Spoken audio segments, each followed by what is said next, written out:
Top quality और consistent performance के लिए सिर्फ सिल्वर पंप नाम याद रखना।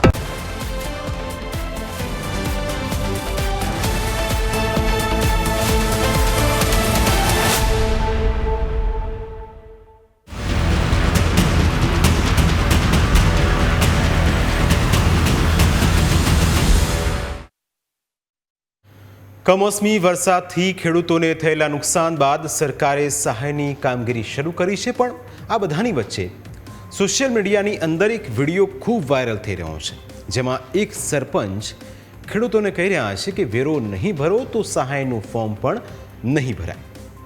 અમને પણ એમ થયું કે સાચી હકીકત તમારા સુધી પહોંચાડવી જોઈએ, એટલે અમે પણ ઘટનાના મૂળ સુધી પહોંચ્યા.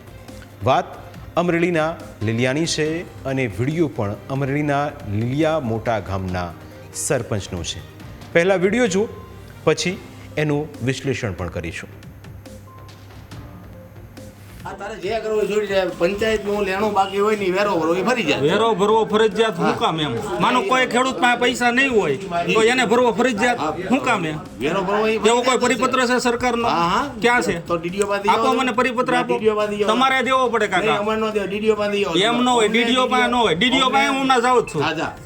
જે ગરીબ ખેડૂત છે, જેને સરકાર સહાય દે છે, એને તમે વેરો કામ કરીને ભરાવો? ઈ જે હોય તે પંચાયત ને લેણું બાકી હોય ને નો ભરવો પડે. ઈ ભરવો પડે. મને ખબર છે, હું જાણીને એવો નો ભરવો પડે. આપણે એવો કાગળ લેખી લેતા હો ડીડીઓ નો. કોની પાસે લાવું? ડીડીઓ સાહેબ નો કાગળ લેતા હો કે ભાઈ વેરો ભરવો એ ફરિયાદ નથી એટલે અમે નહીં લેવી દઉં. કાંઈ વાત નહીં. વિડીયો લીલિયાના સરપંચનો છે, જે કહે છે કે વેરો નહીં ભરો તો સહાય માટે અરજી કરી શકશું નહીં. વિડીયો વાયુ વેગે ફેલાતા ન્યૂઝ કેપિટલની ટીમ તપાસ તેજ કરવા પહોંચી અને આપના સુધી સત્ય પહોંચાડવાનો પ્રયાસ કર્યો. વિડીયો અંદર સરપંચ કહે છે કે ટીડીઓનો લેટર છે, તમને તકલીફ હોય તો તમે ત્યાં જઈને લખી આવો. અમારા સંવાદદાતા દશરથસિંહ સરકારી કચેરીએ પહોંચ્યા અને સત્યતા તપાસી. અમે ટીડીઓ ઓફિસ પહોંચ્યા અને ખેડૂતોના જે પ્રશ્નો હતા તેને જાણવાનો અને સમજવાનો પ્રયત્ન કર્યો. સરપંચશ્રી દ્વારા જે વિડીયો વાયરલ થયો છે, 2 દિવસ પહેલાં અમારા ધ્યાને આવતા અમે તમામ ગ્રામ પંચાયતને એવી સૂચના કરતો લેટર કરી આપેલ છે કે તેઓએ બાકી વેરાના કારણે કોઈ પણ ખેડૂતના સહાયના પેકેજના ફોર્મ અપલોડ કરવાનું ટાળવું નહીં, બધાને લાભ મળી રહે તેવું સુનિશ્ચિત કરવું અને સરપંચશ્રીની વર્તણૂક અંગે જિલ્લા કક્ષાએ અમોએ લેખિતમાં જાણ કરેલ છે. ટીડીઓએ સ્પષ્ટ કર્યું કે આ પ્રકારના કોઈ આદેશ આપવામાં આવ્યા નથી, એટલે કોઈ પણ ગામના ખેડૂત પાસે કોઈ પણ ગામના સરપંચ આ પ્રકારના વેરા ભરવાની વાત કરે તો તેમાં ભરમાવવું નહીં.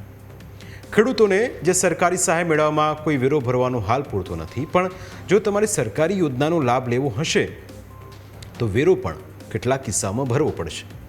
જેમ કે યોજનાનો લાભ લેવા વેરો ભરવો જરૂરી છે. પ્રધાનમંત્રી આવાસ યોજના, જેની અંદર તમારે વેરો ભરવો જરૂરી છે, અને સાથે મનરેગા જોબ કાર્ડ, એની અંદર પણ વેરો માંગવામાં આવે છે. કેટલાક કિસ્સાઓમાં એને એવોઇડ પણ કરવામાં આવે છે. આ ઉપરાંત ઉજ્જવલા યોજના અને વિધવા પેન્શન યોજનાનો જો તમારે લાભ લેવો હોય તો તમારે વેરો ભરવો પડે. બીજું કે વૃદ્ધ પેન્શનની જે સ્કીમ છે એ, અને પાણીના જોડાણ, એટલે કે એ જોડાણ લેવું હોય તો તેના માટે પણ વેરો ભરવાનો રહેતો હોય છે. બાકી વેરો, વીજળીના નવા કનેક્શન અને ડ્રેનેજનું જોડાણ જો લેવું હોય તો તેની અંદર પણ વેરો ભરવો જરૂરી છે. મહત્વનું છે કે ગુજરાત પંચાયત એક્ટ 1993ની કલમ 100 હેઠળ પંચાયતને વેરો વસૂલવાનો અધિકાર છે, પરંતુ કોઈ કેન્દ્ર કે રાજ્ય સરકારની યોજનાને વેરો ન ભર્યાના કારણે રોકવાનો સીધો કાયદો પણ નથી. એટલે આ બાબતો પણ ખેડૂતો ધ્યાનમાં રાખે. પ્રાઇમ 9માં સમય થયો છે વધુ એક બ્રેકનો. બ્રેક બાદ અન્ય મુદ્દા વિશે વાત.